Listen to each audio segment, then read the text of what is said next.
What's up? Curtis Does the Dig. Welcome to a new series on the channel called Make It Worse. This is a data pack tutorial series where I'm not going to go by any sort of plan or any sort of order. We're not going to do like, oh, here's a tutorial for recipes. Oh, here's a tutorial for advancements. No, we're going to get up to some shenanigans.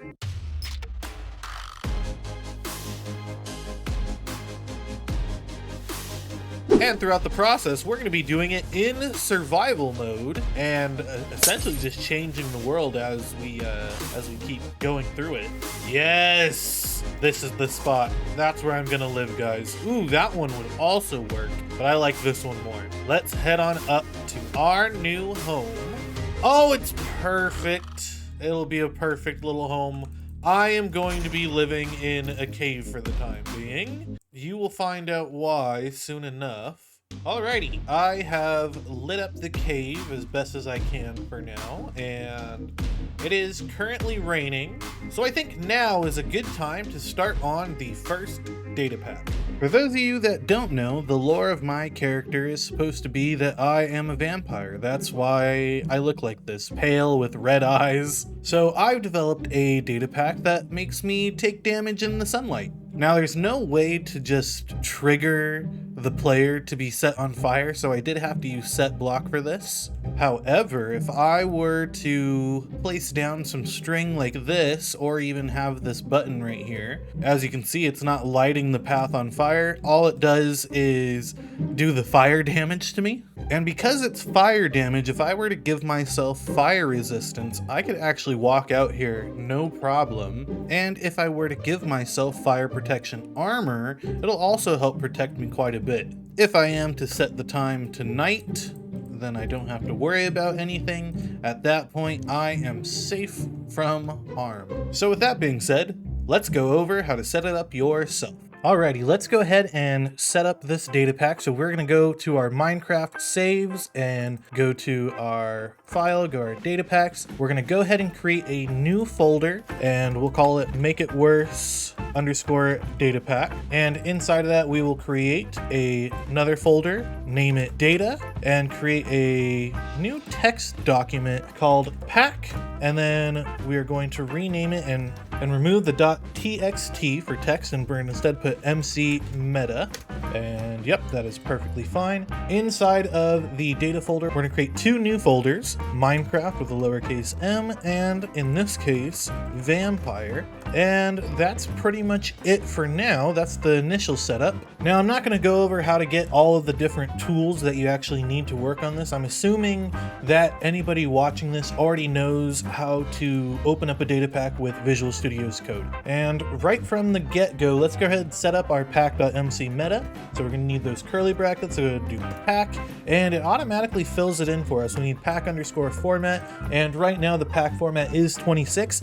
This is going to continue increasing over time. Every time Minecraft makes a snapshot update, they are probably going to be increasing the pack format number. So this is going to have to constantly go up in scale. It is going to be annoying, but that's how you're going to be updating these things. For the description, let's go ahead and put the collection of data packs that makes up the Make It Worse series. All right, let's save that. And now in our data folder, let's open up the Minecraft folder. We're going to put a new folder in that, name it tags, and inside of tags, a new folder called functions, and then a new file inside functions called load.json. So anything listed inside this load.json will run immediately when the data pack is loaded. In this case, it's going to be vampire load, which we haven't created yet. So let's go ahead and do that. Inside vampires, let's go ahead and make our functions folder. And inside functions, let's go ahead and do load.mc function. And now if we head back over to load.json, we can see it connects. There we go. Perfect. In every single one of our functions, let's go ahead and add a description and what @s is representative of. So in this case, this function loads all of the scoreboards when the data pack loads, and @s is the server. So @s can be a player, it can be an armor stand, it could be a particle, it could be a pig, it could be anything. And in this case, it's a server. What we're going to be doing is creating a scoreboard objective, and we're going to name it vampire.count, and it's going to be a dummy objective. What dummy count is going to allow us to do is create 2 fake players and name them whatever we want. So in this case, I'm making players current count and 1.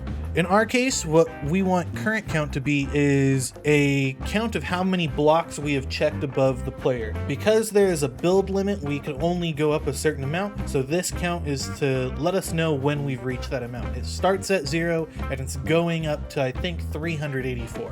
And what 1 represents is an increment. The only way to really increment other scoreboards is to add another scoreboard to it. So if we want to increase current count by 1, we're gonna take whatever current count is currently and add this scoreboard to it, 1. And then we are gonna call another function, and this is going to be vampire:2nd. Now right now we don't have that, so we're gonna create it. New file in vampire functions, and we're gonna call it second.mc function. And going back to load, yep, it is perfectly connected. So this function is going to be a function that repeats every second, and it's also going to check to see if the player is in sunlight. @s is still the server in this case. We'll start out by setting the scoreboard of the current count to 0. This is just to make sure that we have reset the current count before we start counting. So we're going to do scoreboard players set #current count vampire.count 0. So this is going to completely reset it back to 0. After that, we are going to do execute as @a. We're going to put in a predicate, and right now we don't have the predicate in place, but essentially it's going to be vampire:"in_bright_area. So is in bright area, comma, NBT equals, and then in curly brackets, dimension, colon, and then in quotes, Minecraft, overworld, okay? At S run function vampire check for ceiling, okay? And check for ceiling doesn't exist yet, and the predicate is in bright area does not exist yet. However, after this, we can do a schedule function vampire:2nd, and this will be every second. We will replace the old one. So every second, it will call the second function, and it's going to repeat, and then it's going to call the second function, it's going to repeat, and so on and so forth. So let's start setting up what some of these other things are. So we have a predicate here, vampire is in a bright area. So how do we set that up? All we need to do is add a new folder to vampires, and we're going to call this predicates. And inside predicates, let's go ahead and make is in bright area.json. And a predicate, you give it some sort of condition to check for. So in this case, we are going to check the current location of the player, and we're going to see if it's a light level of 15. If it's a light level of 15, there's the possibility that they are out in sunlight. If it's not 15, then they're not in sunlight. And if we head back to the second function, we can see this now connects perfectly. We're also making sure that the player is actually in the overworld, so they will not be taking sunlight damage in the nether or in the end. But now we're trying to run a function called check for ceiling that doesn't exist. So let's make a new MC function in our functions folder called check_for_ceiling.mc function. Actually, guys, scratch that. What we're going to do is we're actually going to remove the NBT data for the dimension. So it literally should just be at a predicate equals vampire is in bright area. And then in the predicate, we're also going to include the dimension overworld, just like so. So light level of 15 and dimension in the overworld. And the description of check for ceiling is we're going to check above the player higher and higher until the check reaches build limit. If the player in the overworld is in a light level 15 and there is no block above their head, they will begin to take fire damage. And @S is the player in light level 15 in the overworld. what we need to do is take our scoreboard and we're going to perform an operation on our current count, vampire count, and we're going to plus equals the 1 vampire count. This is what I was talking about earlier, when the only way to increment a scoreboard is to add another scoreboard to it. So in this case, we are adding 1 to our current count over and over and over again. What we're going to do is execute if score current count, vampire count, matches ... 384. So if it's less than 384, and if the block above is air, positioned 1 block above, run function vampire : check for ceiling. Now let me explain what this is doing. If the current count is less than 384 and it's still detecting air above, then we will move this check 1 block up and check it again. So essentially what's happening is we have from the player's head, move up a block, check it. If it's air, check the next one above. If it's air, check the next one above. If it's air, then this will keep running. And this is what's called a recursive function. It will keep doing this until a criteria is met. In this case, we either need to find something that's not air, or the current count needs to be greater than or equal to 384. And what we're going to do is, if these criterias are met and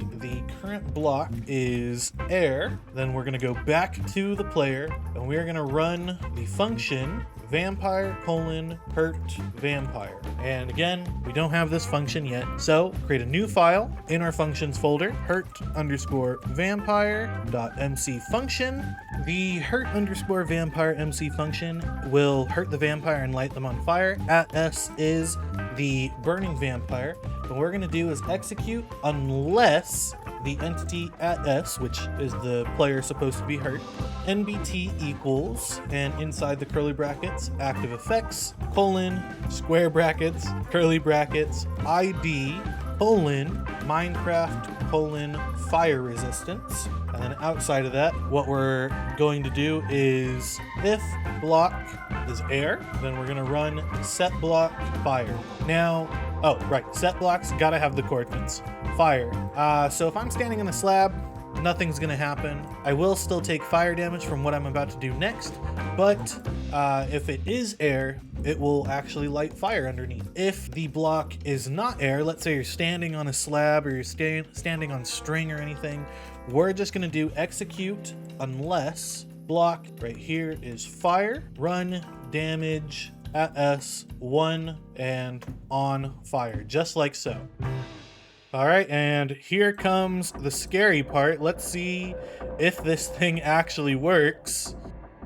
All right, as the sun goes down, let's go ahead and make some bread, and we can go outside without burning, right? No sunlight. But if I were to take a little bit of a nap, I'm nervous. Here we go. And yep, I'm taking sunlight damage. Let's see, I think it'll also, yeah, it'll light the floor on fire behind me. Oh, this is so bad. Hold on. I gotta get back up here. Hold on. Wait. Ah! That's dangerous, man. So now we live in the cave. So I guess we can clean up a little bit, huh? Get rid of some of the holes in the ceiling and maybe make this a comfortable living situation. Let's go ahead and harvest up some dirt, because we could use that to make a farm in here. Behind the dirt was another cave. Oh wait, we already had access to this before. I feel so dumb now. And let's clear out a space for this farm. Okay, I am actually out of sticks, so it's not like I can make a hoe anyway to actually plant any crops. So let's head on out here and hope for the best. Hopefully be back in time before the sun rises. We do gotta watch out though, because the monsters are still gonna come after us. We may also be undead, but they still don't like me. Ow! So what we're gonna do, we're gonna plant this tater, get our bone meal, raise it up. Now we got 3 taters to work with. Perfect. We do need some more iron though, so I might go on the hunt. We also have to get back in time, so I gotta be careful about how far I'm going. Ooh, the moon's setting. Gotta head back. Oh, no. Okay, I think that's light from one of my caves. Yes! All right, can we make it in time? Whew. All right, we made it to safety. Let's see, let's make sure the data pack's still working, actually. I trust myself, but I don't trust myself that much. Let's find out. Yep, okay, it works. Okay. Cool. Glad we got that figured out. Bloop, bloop, bloop, bloop, bloop, bloop, bloop, bloop. I think that's as high pitch as I can go. These things are scary with fresh animations. What the heck? Ooh, the spiders look creepy with fresh animations too. Oh my god. Uh-oh. Ah! Alright, so now it is officially nighttime and it's still a storm, but I do have myself a few campfires. I got 2 campfires specifically. Okay, so we have this bee's nest. So I'm gonna put a campfire under it, like so, and let's block that off so that they don't burn themselves. And there was a full one somewhere. Whoop! Ouchies. Oh! No bueno. Ooh, baby! Ooh! Look at us go. We're professionals. And you. And I'll do that. Perfect. I also hear some llamas, which could indicate that there is a wandering trader somewhere. But it's about to be daytime. He chose the worst time to spawn. But I can also start working on a beehive system myself over here. So let's say, I mean, we could just have this whole area filled with bees if we really wanted to, right? Let's do that. Oh, hi there. Maybe not like that. Oh, mistakes have been made. And then we place that there. We'll have to lead some bees in here. Unfortunately, I only have 1 poppy. I mean, as long as I have some sort of shade, I'm fine. Ah! As long as I have some sort of shade, I'm fine. I guess getting the bees is a little bit lower priority. That doesn't sound good. Alright, let's figure out what's going on up there. Oh. Oh, okay. Okay. Cool. Yep, trader must be dead. Oh, but we did see that there was some iron up there, so let's go grab that. Yummy, yummy, yummy, yummy, yummy. Oh, sun's almost up. Let's go back home. Sorry, I had to show off my skills there. We're also kind of running low on food. I mean, I know we're growing potatoes, but that's certainly not the best option. I'm gonna take some emeralds. I wonder if the tunnel over here will lead out to the village, and then maybe we can get through. Ooh, or maybe, does this go down further? How far does this go down? Oh, no. Okay. All right, whatever. I'll take the coal. Maybe? I hear the lava. I went, ooh. That scared me. Okay, what do we got? Any goodies? Doesn't look like any goodies, but we could make a little portal room out of this area. And I already have the flint and steel. I don't have any gold though. All right, well, hopefully we get a decent spawn. Hopefully we get a decent spawn. Basalt Delta is less than ideal. We can try to look around though, but this is so precarious. That's the main thing I don't like about the Basalt Deltas, is just how precarious they are. Like, one false step, you're in lava. It would be nice to get down there without it being a big old fuss. Like, what if I just did this? Oh yeah, right over the lava, Curtis. That was smart. Bingo. Let's go. All right, let's make ourselves a... I threw it. This is actually quite terrifying. Ooh, okay, here we go. I see you. Please, baby, get out of the way. Okay, I don't see them, so we might be good. It sounds like they're a little ways away. So, let's see what's in here. We're just gonna break it, and then we're gonna hide. Alright, what else did we get? Rotten flesh. Oh, we got more arrows. Nice. Some ingots. Got 2 of the pig step discs. Silk touch. We can grab the beehives now. That is awesome. Ooh, baby. And some bone blocks. A cooked pork chop. Nice. Nice. And we're literally just gonna bridge right across this part of the bastion. I lit myself on fire. I'm dumb. Does fire last longer in the nether? This is an absurdly long time to be on fire. Ooh, baby. Ancient debris. With that, let's try getting the heck out of here. Alrighty, and I think I'm gonna go up this way. It's rather precarious, but you know, it's a faster way than having to go all the way around each time. I also don't think I lined this up as good as I thought I did, which is fine. It's fine, right, guys? We can start this underneath the portal, right?